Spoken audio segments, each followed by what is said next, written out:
আওয়ামী লীগ যতদিন জিন্দা আছে ততদিন বাংলাদেশের জান কালা কালা করে দিবে। লেখক, অ্যাক্টিভিস্ট ও রাজনৈতিক বিশ্লেষক পিনাকি ভট্টাচার্য সোমবার রাতে ফেসবুকে জানিয়েছেন, বিডিআর তদন্ত রিপোর্ট জমা দেওয়ার পর অনেকেই গ্রেপ্তার হতে পারেন।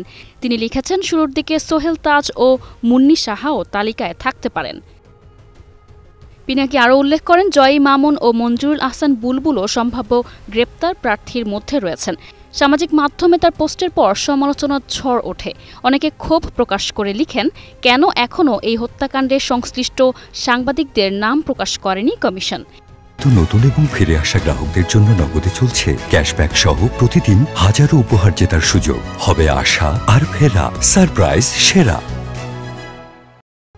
এর আগে পিনাকি আরেক পোস্টে জানিয়েছিলেন, বিডিআর বিদ্রোহের নামে সংঘটিত হত্যাকাণ্ডে দলগতভাবে আওয়ামী লীগের জড়িত থাকার প্রমাণ রয়েছে। জাতীয় স্বাধীন তদন্ত কমিশনের প্রতিবেদনে বলা হয়েছে, মূল সমন্বয়কারী কাডাল রানীর পরিবারের সদস্য ফজলে নূর তাপসের ভূমিকা প্রমাণিত। কমিশন প্রধান ফজলুর রহমানের বক্তব্য উদ্ধৃত করে পিনাকি লিখেছেন, তদন্তে বহিঃশক্তির সরাসরি সম্পৃক্ততা এবং তৎকালীন ক্ষমতাসীন দলের জড়িত থাকার শক্তিশালী প্রমাণ মিলেছে। এর মাধ্যমে বলা যায়, ভারতের স্পষ্ট সহায়তায় এই হত্যাকাণ্ড সংঘটিত হয়েছে। 2009 সালের 25 ও 26 ফেব্রুয়ারি পিলখানায় বিডিআর বিদ্রোহে 57 সেনা কর্মকর্তা সহ 74 জন নিহত হন।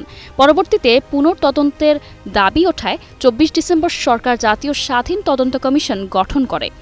সাক্ষ্যদাতাদের মধ্যে ছিলেন নিহতদের পরিবার, রাজনৈতিক নেতা, সামরিক বেসামরিক কর্মকর্তা, পুলিশ সদস্য, সাবেক ও বর্তমান বিডিআর বিজিবি সদস্য, কারাবন্দী ব্যক্তি এবং সাংবাদিকরা।